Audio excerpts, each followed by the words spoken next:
Welcome back to my YouTube channel.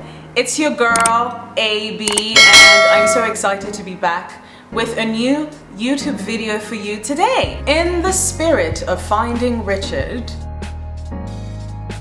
a documentary that follows Al Pacino behind the scenes to explore what method acting is all about.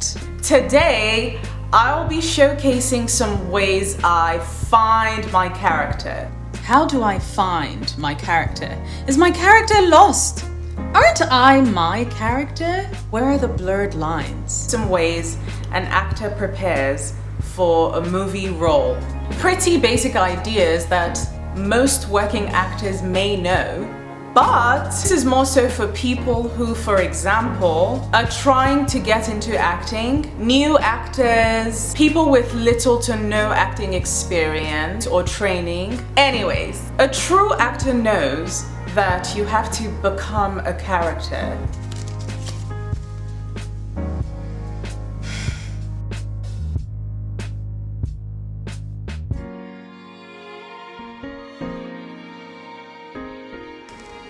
It's not real. It's a fake cigarette, okay?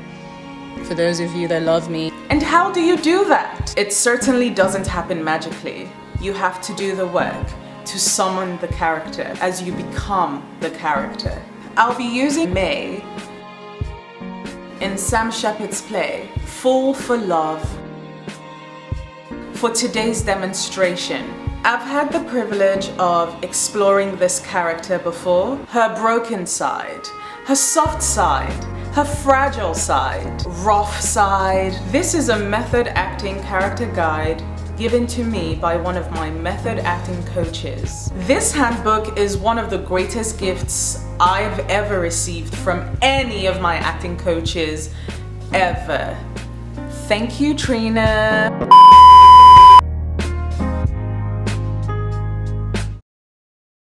Asking questions.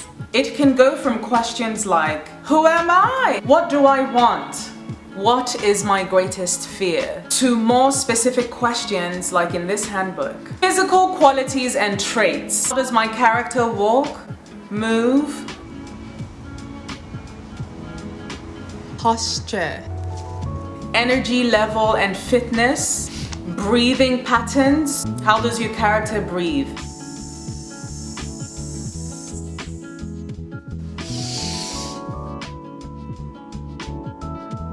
Sleep habits, personal lives and beliefs, hobbies, interests, sports. What is your character's favorite food? What's your character's go-to breakfast?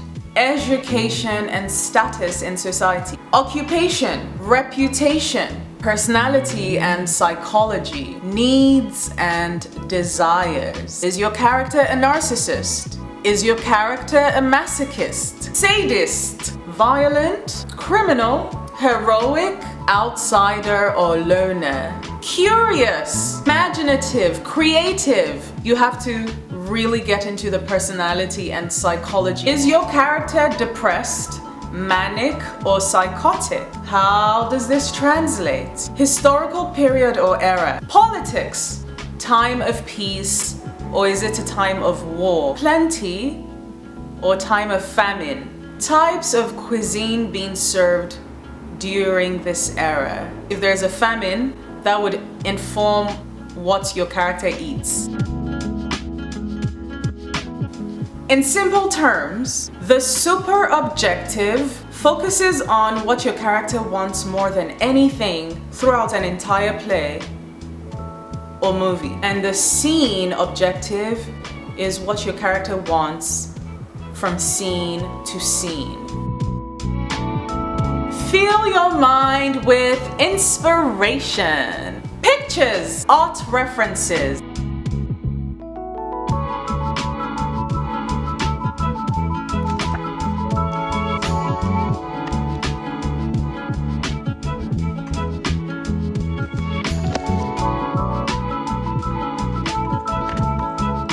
Wardrobe references and choices.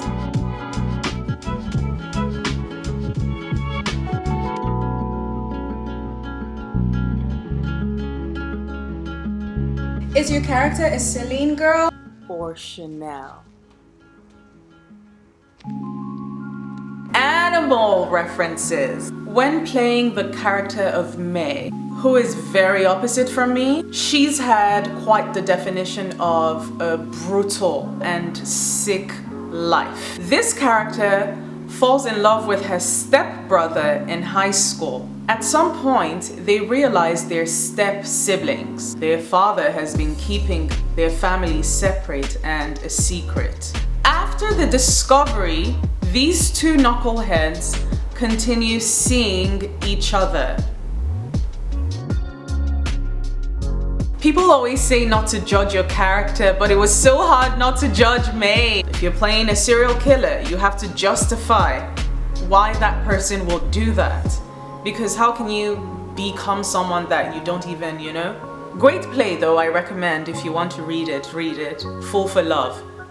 Fool for Love by Sam Shepard. We were told to choose an animal that best describes our character. I chose a bobcat.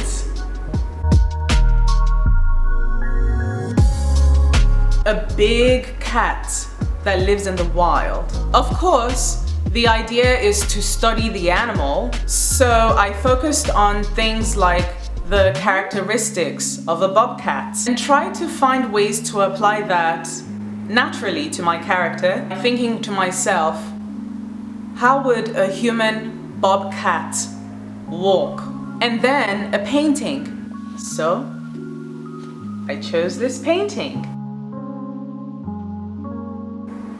The mood and energy in this photo conveyed a lot of emotions to me that in turn helped me channel May in a different way. Number 4, stretch and relaxation exercises, as well as acting exercises. Of course, this can be technique driven, like method acting exercises. An example of an activity, we call it, that has worked for me was a method acting exercise known as the childhood bedroom exercise or exploration, where I use my sensory organs like smell, taste, touch, hearing to transport me back to my childhood bedroom and explore what emotions naturally come out, and try to transport myself back to a favorite childhood bedroom, for example, or the one that holds the most valuable memories. Animal work. This is one of my favorite things to do. Hi Joe, one of my other tutors that has just been a blessing to me through the years. Animal work is basically tapping into the animalistic characteristics of the animal that you're channeling and you're trying to explore and grasp from your character. There are different types of animal work practices.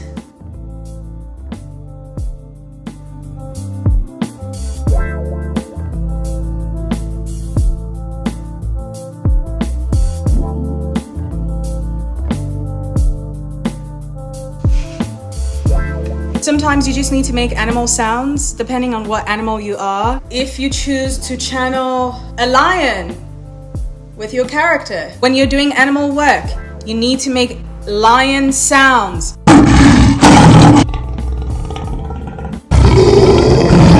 Basically, when you're doing animal work, the class has to go out the window, okay? They can't coexist. One time, we were doing a routine before we had to perform, and the acting coach at the time had us dancing in the room to this very weird and, quite frankly, sinister music, okay? So we're walking around this room, co-actors and I, exploring, walking around this theater. Then from nowhere, the acting coach he was like, okay guys, now start dancing with the devil.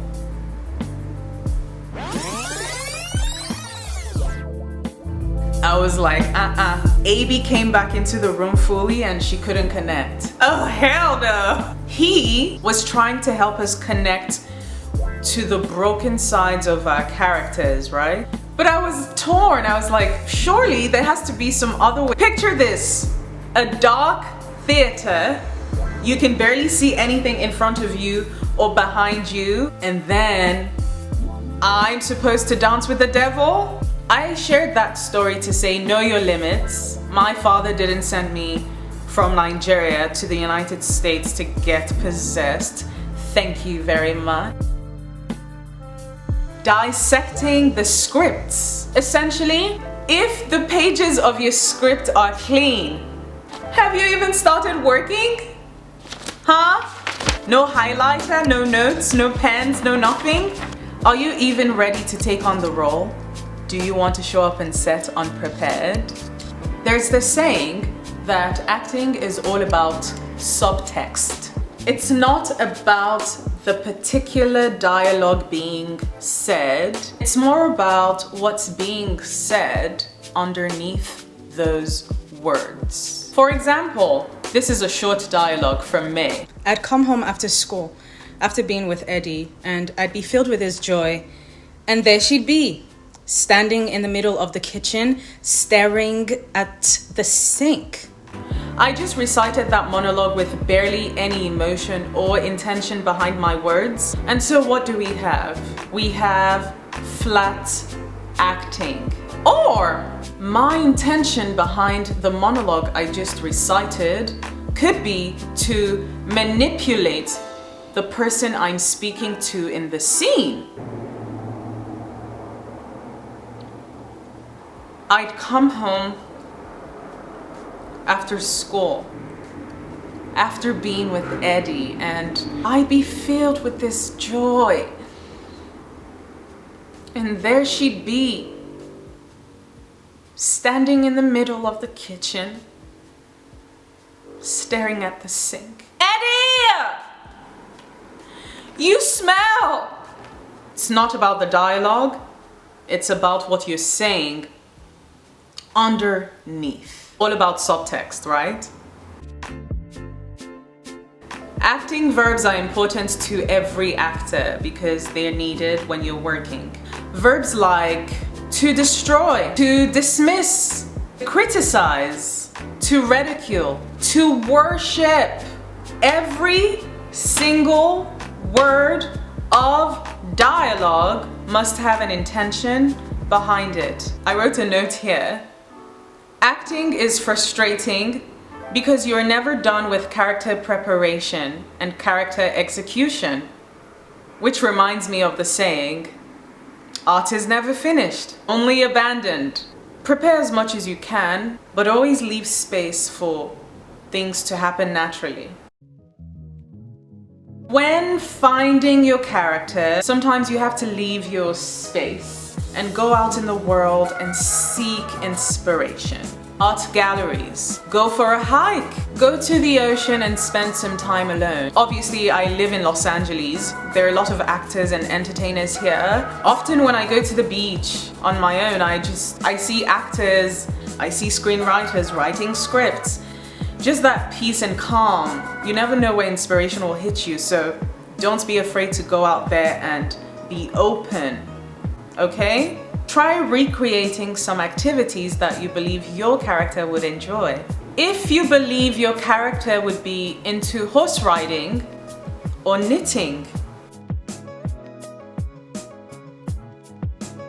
take a class or try to find a way to make that particular routine or practice into your daily life as the day to film or debut the play arrives. I'll give you guys a very interesting story. One of my tutors once shared with me. He was seriously struggling with a character for a play. In simple terms, he just hadn't found the character, and so he was struggling. In fact, 2 weeks before the play was to debut, the director of the play had threatened to fire him. So you can imagine how much pressure he was under. So he decides to take a walk. He just starts walking aimlessly around New York City, not looking for anything in particular. On his walk, something catches his attention. He sees a used pair of boots just sitting atop a dumpster. Normally, he's the kind of guy that would walk past that.